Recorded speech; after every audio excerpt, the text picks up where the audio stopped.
தமிழ்நாட்டில் இந்த 75 நாட்கள் என்னதான் நடக்கிறது என்பது யாருக்கும் தெரியவில்லை. மாண்புமிகு முதல்வர் விஜய் அவர்களுக்கு தெரியுமா? அதிகாரிகளுக்கு தெரியுமா? அமைச்சர்களுக்கு தெரியுமா? சட்டமன்ற உறுப்பினர்களுக்கு தெரியுமா? அல்லது மக்களுக்காவது தெரியுமா என்றால் சந்தேகம்தான் நமக்கு எழுகிறது. சரி, எதிர்க்கட்சிகளாவது தொடர்ந்து சுட்டிக்காட்டுகிற அந்த விஷயங்களையாவது முதல்வர் விஜய் அவர்கள் எடுத்துக்கொள்கிறாரா என்று பார்த்தால் அதுவும் சந்தேகம்தான் எழுதுகிறது. ஆகவே இன்றைக்கு தமிழ்நாட்டிலே கொழுந்து விட்டு எரிகிற பற்றி எரிகிற பிரச்சனைகளாக பல பிரச்சனைகள், சட்டம் ஒழுங்கு பிரச்சனை, பெண்கள் பாதுகாப்பு, போதைப்பொருள் நடமாட்டம், மின்சார வெட்டு, லாக்அப் டெத் மரணங்கள், பயிர்க்கடன் தள்ளுபடி, அதேபோல டெல்டா மாவட்ட வறட்சி, மேகதாது அணை பிரச்சனை, இருமொழி கொள்கை பிரச்சனை, அதேபோல 150 நாள் வேலை உறுதி திட்டம், தமிழ்நாட்டுடைய கடன் சுமை என்று உடனடியாக தீர்வு காண வேண்டிய 1000 பிரச்சனைகள் தலைக்கு மேலே தொங்கிக் கொண்டிருந்தாலும் ரொம்ப யதார்த்தமாக சிறு தவறு நடந்துவிட்டது, தவறு செய்தவர்கள் யாராக இருந்தாலும் நடவடிக்கை எடுப்போம் என்று கடந்து சென்று விடுகிறார்கள் விஜய் கட்சிக்காரர்கள். ஆனால் ஒன்றை மட்டும் அவர்கள் தவறாமல் செய்து கொண்டே இருக்கிறார்கள். முதல்வர் விஜய் எப்படி செய்தார்கள் பார்த்தீர்களா? அப்படி செய்தார், இப்படி செய்தார், அதையும் செய்தார், இதையும் செய்தார், எதையும் செய்வார் என்று செய்யாததையெல்லாம் நெரேட்டிவ் செட் பண்ணி ஃபேக் வீடியோ தயார் செய்து ரீல்ஸ் வெளியிட்டு தமிழ் மொழியிலே மட்டுமல்ல, தாய்மொழி தமிழை தவிர்த்து பல மொழிகளிலும்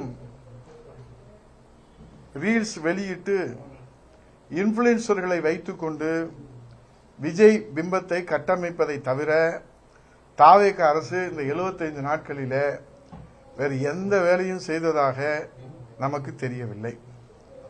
விஜயின் இந்த மாய பிம்பத்தை வைத்துத்தான் வருகின்ற 2029 நாடாளுமன்ற தேர்தலில் இந்தியாவினுடைய பிரதமர் வேட்பாளராக நம்ம முதல்வர் விஜயை முன்னிறுத்துவதற்கு தாவேகா கட்சி முன்னெடுப்பு எடுத்துக் கொண்டிருக்கிறது.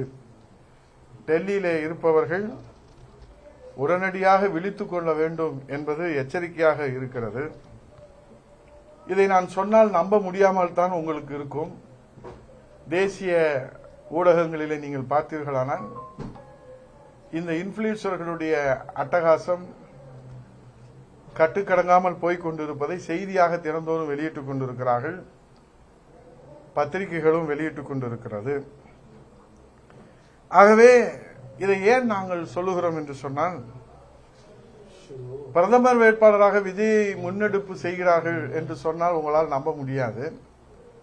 ஆனால் நடந்து முடிந்த தமிழ்நாட்டுடைய சட்டமன்ற தேர்தலிலே 54 ஆண்டுகளில் 30 ஆண்டுகள் ஆண்ட அனைத்து இந்திய அண்ணா திராவிட முன்னேற்ற கழகத்திற்கும் எதிர்த்து நிற்கிற ஆளுகிற கட்சியான 75 ஆண்டுகள் திமுகவுக்கும் தான் மக்கள் வாக்களிப்பார்கள் என்ற நம்பிக்கையோடு தேர்தல் களத்திலே சந்தித்து மக்களை சந்தித்துக் கொண்டிருந்த போது எந்த வரலாறும் இல்லாமல், எந்த விதமான அரசியல் பின்புலமும் இல்லாமல், எந்த தியாகமும் இல்லாமல், எந்த விதமான உரிமை போராட்டத்திலும் பங்கெடுக்காமல் திடீரென்று தேர்தல் களத்திலே உள்ளே புகுந்து ரீல்ஸ் மூலமாக மூளைச்சலவை செய்து, பிரெயின் வாஷ் செய்து, இன்றைக்கு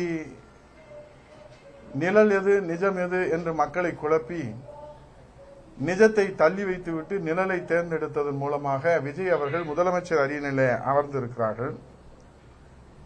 இந்த சேம் ஃபார்முலா, இதே ஃபார்முலாவைத்தான் வருகிற 2029 சட்டமன்ற தேர்தலிலே தாவேகா கட்சி செயல்படுத்துவதற்கு தயாராகி கொண்டிருக்கிறது. இது நான் இப்போது சொல்லி நீங்கள் ஒளிபரப்பினால் அது நகைச்சுவையை கூட தோன்றும், அல்லது நம்ப முடியாத செய்தியாகத்தான் இருக்கும். ஆனால் கள நிலவரம், யதார்த்த நிலவரம் எப்படி நாங்கள் தேர்தல் களத்தில், தமிழ்நாட்டு தேர்தல் களத்தில் கவனிக்க தவறியது, இந்திய தேசத்திலே இப்படி ஒரு ஆபத்து நேர்ந்து விடுமோ என்கிற அக்கறையிலே தான் இந்த விபரீதத்தை முளையிலேயே நாம் தடுத்து நிறுத்த வேண்டும் என்கிற நல்லெண்ணத்திலே தான் இதை மக்களுடைய வெளிச்சத்திற்கு கொண்டு வருகிறேன். இப்படி அவரை பிரதமர் வேட்பாளராக முன்னெடுப்பதற்கு தாவேக முயற்சி நடவடிக்கையில் இறங்கி இருக்கிறது என்று சொல்லுகிற போது, மாண்புமிகு முதல்வர் விஜய் அவர்கள் தமிழ்நாட்டிலே அவர்கள் நடத்துகிற அந்த அட்ராசிட்டிக்கு அளவே இல்லாமல் போய்கொண்டிருப்பதை நீங்கள் அறிவீர்கள். அதிலே குறிப்பாக விஜய் அவர்கள் தினமும் காலை சுமார் 9:15 மணி அளவிலே தன்னுடைய வீடு நீலாங்கரையிலிருந்து புறப்பட்டு கடற்கரை சாலையிலே அமைந்துள்ள தமிழக அரசின் தலைமைச் செயலாளரான புனித ஜார்ஜ் கோட்டைக்கு காலை 9:45 10 மணிக்குள்ளாக தவறாமல் வந்து விடுகிறார். எல்லோரும் அறிந்த ஒன்றுதான். தலைமைச் செயலகத்தில் அரசு பணிகளை எல்லாம் கவனித்துவிட்டு முடித்துவிட்டு 4:30 அல்லது 4:45 மணிக்கு அங்கிருந்து புறப்பட்டு பல சமயங்களிலே பட்டினப்பாக்கத்திலே உள்ள அவருக்கு சொந்தமான அலுவலகத்திற்கு சென்று அங்கு சிறிது நேரம் இருந்துவிட்டு பிறகு வீட்டுக்கு புறப்பட்டு செல்கிறார். இதுவும் எல்லோரும் தெரிந்தது. இதிலே கவனிக்க வேண்டிய விஷயம் என்றால், முதல்வர் விஜயின் வீடு தமிழக அரசின் தலைமைச் செயலகத்திலிருந்து சுமார் 20 கிலோமீட்டர் தொலைவிலே உள்ளது. முதல்வர் விஜய் கோட்டைக்கு புறப்படும் நேரம் என்பது பொதுமக்களில் பெரும்பான்மையோர் தாங்கள் தங்கள் அலுவலகத்திற்கு செல்லும், பள்ளிகளுக்கு செல்லும் நேரமாகவும் அமைந்திருக்கிற காரணத்தினால் விஜய் அவர்கள் பயணப்படும் வழியிலே, அந்த ரூட்டிலே பாலவாக்கம் தொடங்கி கொட்டிவாக்கம், திருவான்மியூர், எல்பி ரோடு, பட்டினப்பாக்கம் என சாந்தோம் வரை போக்குவரத்து நெரிசல் மிகுந்த பகுதிகளாகும். முதல்வர் விஜய் அவர்கள் கான்வாய் புறப்படும் சமயத்திலே நீலாங்கரையிலே தொடங்கி அவர் தலைமைச் செயலகம் சென்றடையும் வரை அந்த வழியிலே இதர வாகனங்களுக்கு தடுப்புகள் அமைக்கப்பட்டு பாதை சுருக்கப்பட்டு, இதனால் வாகன ஓட்டிகள் இன்ச்சு பை இன்ச்சாக ஊர்ந்து செல்லுகிற நிலையை நாம் தினந்தோறும் பார்த்து கொண்டுதான் இருக்கிறோம். அதனால் மக்களுக்கு பெரும் அவதியும் அவஸ்தையும் ஏற்பட்டு வருகிறது. சாதாரணமாக திருவான்மியூரில் இருந்து ராஜா அண்ணாமலைபுரத்துக்கு உங்களுக்கெல்லாம் தெரியும் 25 நிமிடத்திலே வந்துவிடக்கூடிய நிலையிலே முதலமைச்சர் விஜய் பயணிக்கும் சமயத்திலே அதே தூரத்தை 50 நிமிடங்களுக்கு மேலாகிறது. 2 மடங்கு நேரம் தேவையில்லாமல் கடந்து போகிறது. இதெல்லாம் ஒரு குற்றச்சாட்டா என்று நீங்க நினைக்க கூடாது. மாற்றுப்பாதையிலே செல்லலாம் என்றால் கூட அங்கேயும் மக்கள் செல்வதற்கு போக்குவரத்து நெரிசல் மிகுந்த பகுதியாக இருக்கிற காரணத்தினாலே அங்கேயும் செல்ல முடியாமல் மக்கள் புலம்பிக் கொண்டிருக்கிறார்கள். ஆகவே அடையாறு பகுதியை முதல்வர் கடக்கும் சமயத்தில் ஸ்தம்பித்து நிற்கும் போக்குவரத்து நெரிசலிலே சிக்கி 2 சக்கர வாகனங்கள், 3 சக்கர வாகனங்கள், 4 சக்கர வாகனங்கள் இப்படி மணிக்கணக்கில் காத்திருக்கும் பயணிகளுடைய நிலைமை அந்தோ பரிதாபமாக இருக்கிறது.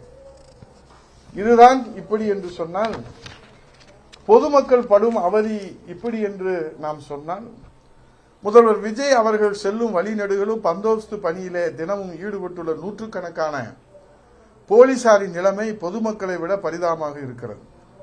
காலையும் மாலையும் 2 மணி நேரத்திற்கு மேலே அவர்களுக்கு டியூட்டி போடுவதாலே போலீஸ் ஸ்டேஷன் அன்றாட பணிகளும் பாதிக்கப்படுவதும் இன்றைக்கு முக்கிய விஷயமாக பார்க்கப்பட்டு, இதற்கு தீர்வு காண்பாரா? எந்த தியாகமும் இல்லாமல் ஒரு உரிமை போராட்டமோ, ஒரு மொழி போராட்டமோ, அல்லது ஜீவாதார உரிமையை மீட்கிற போராட்டமோ, எந்த விதமான தியாக போராட்டங்கள் எதுவும் தமிழக வரலாற்றிலே, அரசியல் வரலாற்றிலே இல்லாமல் ஒரு நேரடியாக சட்டமன்றத்தில் முதல்வராக போகிற பாக்கியம் விஜய்க்கு கிடைத்திருக்கிறது. ஆகா, எவ்வளவு பெரிய செல்வாக்கு என்று புகழ்கிற அதே நேரத்திலே இப்படியும் முதல்வர் ஆகலாம் என்று எல்லோருக்கும் ஒரு ஏக்கத்தை உருவாக்கி இருக்கிற விஜய் அவர்கள் நாளை பிரதமர் வேட்பாளராக முன்னிறுத்தப்பட்டால் என்ன நடக்கும் என்பதை மக்களின் யூகத்திற்கே நான் விட்டுவிடுகிறேன். இன்றைக்கு ஒவ்வொருவரும் மக்களுடைய சேவைக்காகத்தான் சட்டமன்ற உறுப்பினராக தேர்ந்தெடுக்கப்பட வேண்டும் என்று தேர்தல் களத்தில் நின்று வெற்றி பெறுகிறார்கள். அப்படித்தான் இன்றைக்கு 6 சட்டமன்ற ராஜினாமா செய்த சட்டமன்ற உறுப்பினர்கள் எம்எல்ஏவாக வர வேண்டும் என்று தேர்தலில் நின்று இரட்டையிலே வென்று சட்டமன்ற உறுப்பினராகி அவர்களுடைய வாக்களித்த மை காயும் முன்பாக ராஜினாமா செய்திருக்கிறார்கள். எதற்காக ராஜினாமா செய்திருக்கிறார்கள்? மீண்டும் எம்எல்ஏ ஆவதற்காக ராஜினாமா செய்திருக்கிறார்கள். அப்படியானால் இப்போது தேர்ந்தெடுக்கப்பட்ட எம்எல்ஏ பதவி எதற்காக அவர்கள் ராஜினாமா செய்ய வேண்டும் என்ற கேள்வி எழுகிற போது ராஜினாமா செய்தவர்களுக்கும் புரியவில்லை, ராஜினாமா செய்ய சொன்னவர்களுக்கும் புரியவில்லை, நமக்கும் புரியவில்லை.